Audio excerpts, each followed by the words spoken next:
दोस्तों, आज से 11 साल पहले जापान के साथ कुछ ऐसा हुआ जिसे सोचकर आज भी वहां के लोग डर जाते हैं। दरअसल वो 11 मार्च 2011 का दिन था।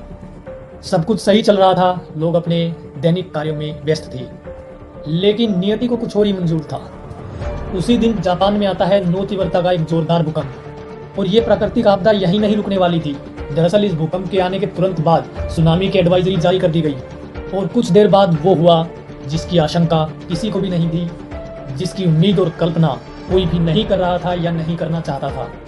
दरअसल समुद्र की तरफ से 5 से 10 मीटर ऊंची लहरें जापान की ओर बढ़ रही थी, और जल्द ही इन्होंने जापान के बड़े बड़े शहरों को अपनी चपेट में लेना शुरू कर दिया।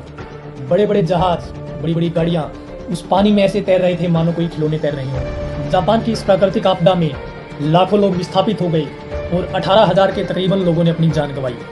लेकिन आज जिस रहस्य की बात हम करने वाले हैं वो वास्तव में यहाँ से शुरू होता है। दरअसल आज भी जापान की सड़कों पर जो टैक्सीज चलती हैं, जो भी वाहन चलते हैं, उनमें काफी लोगों ने ये शिकायत की कि आज भी जापान की सड़कों पर कुछ लोग लिफ्ट मांगते हैं, लेकिन वो वास्तव में जिंदा नहीं होते, वो भूत होते हैं, और जो कि उनकी गाड़ी में बैठने के बाद कहीं गायब हो जाते हैं।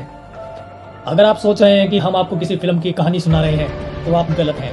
जापान के इशिनोमाकी टाउन में तोहोकू गुएकेन यूनिवर्सिटी की सोशियोलॉजी स्टूडेंट यूका कुडो ने करीब 100 टैक्सी ड्राइवर्स का इंटरव्यू लिया, जिनमें से ज्यादातर टैक्सी ड्राइवर्स ने भूतों का सामना किया था। उनके मुताबिक ये भूत टैक्सी ड्राइवर्स से लिफ्ट मांगते हैं और फिर अचानक से गायब हो जाते हैं। जापान में 2011 में आई सुनामी में हजारों लोगों की मौत हो गई थी। इस डिजास्टर में कई लोग गायब भी हो गए थे, जिनका आज तक पता नहीं चल पाया। दावा किया जा रहा है कि मरे हुए लोग ही तोहोकू की सड़कों पर भटक रहे हैं।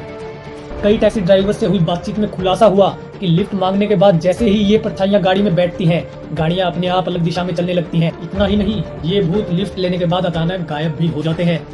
इस जगह पर ऐसी घटनाएं आए दिन हो रही हैं। दरअसल जिस जगह पर ये सुपर नेचुरल घटनाएं ज्यादा हो रही हैं, वहाँ सुनामी के दौरान बर्बाद हुई कई गाड़ियां रखी हुई हैं। साथ ही अब इस एरिया में टैक्सी ड्राइवर्स का आना जाना भी कम हो गया है। एक टैक्सी ड्राइवर ने एक युवा महिला को उसके घर तक पहुंचाया जो तबाह हो चुका था।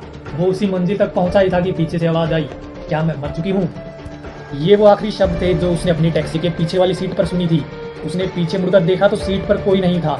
ऐसा ही वाकया एक अन्य टैक्सी ड्राइवर के साथ हुआ। उसने भी जब पिछली सीट पर देखा तो वहां बैठा 20 साल का युवक गायब था। इन घटनाओं को लेकर पुलिस भौचक है।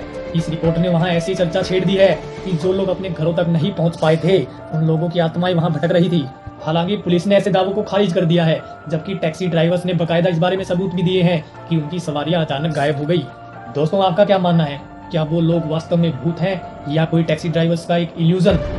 आप इस बारे में क्या सोचते हैं? आपका क्या मानना है? आप कमेंट कर दीजिए। वीडियो को लाइक शेयर करके चैनल सब्सक्राइब कर दीजिए। आपको ये वीडियो कैसी लगी, हमें आपके कमेंट्स का, सजेशंस का इंतजार रहेगा। मिलते हैं अगले वीडियो में, तब तक के लिए धन्यवाद। जय हिंद।